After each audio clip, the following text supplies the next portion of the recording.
अस्सलाम वालेकुम नाज़रीन, मैं हूं सलवा स्नैन और आप देख रहे हैं Surya news HD।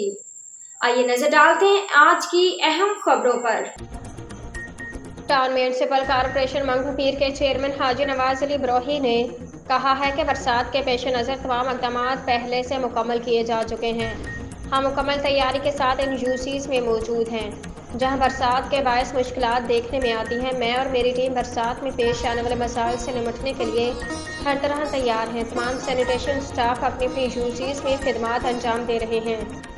Heavy machinery भी मौजूद है जो नाला सफाई के काम में मसरूफ़ है। हमारी कोशिश है कि आवाम को कम से कम मसाइल का सामना करना पड़े। मैं शुक्रिया अदा करता हूँ पीपल्स पार्टी सिंध के जनरल सेक्रेटरी वकार मेहदी का, जिन्होंने आज हमारे टाउन के मुख्तलिफ यूसीज में जारी कामों का मुआयना किया और इत्मीनान का इजहार करते हुए रैन इमरजेंसी में किए जाने वाले इक़दाम को सराहा। इस मौके पर वकार मेहदी ने मीडिया से बात करते हुए कहा कि अच्छा लगा हमारे टाउन चेयरमैन AC में बैठकर इंस्ट्रक्शंस नहीं देते बल्कि आवाम के बीच रहकर उनके मसाइल को हल करते हैं। ये वो इलाके हैं जहां पिछले सालों में आवाम को बहुत मुश्किलात का सामना था। हालांकि ये कराची शहर में बरसातों का तीसरा स्पेल है।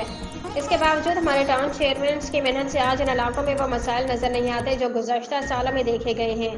ये सब मुमकिन हुआ उनकी अनथक मेहनत और काविशों से कि वो आवाम के दरमियान खुद मौजूद हैं और अपनी निगरानी में तमाम काम करवा रहे हैं, जिससे पाकिस्तान पीपल्स पार्टी के तालीमात ज़ाहिर होती हैं। आज के लिए इतना ही। मज़ीद खबरों और अपडेट्स के लिए देखते रहिए सूर्या न्यूज़ HD।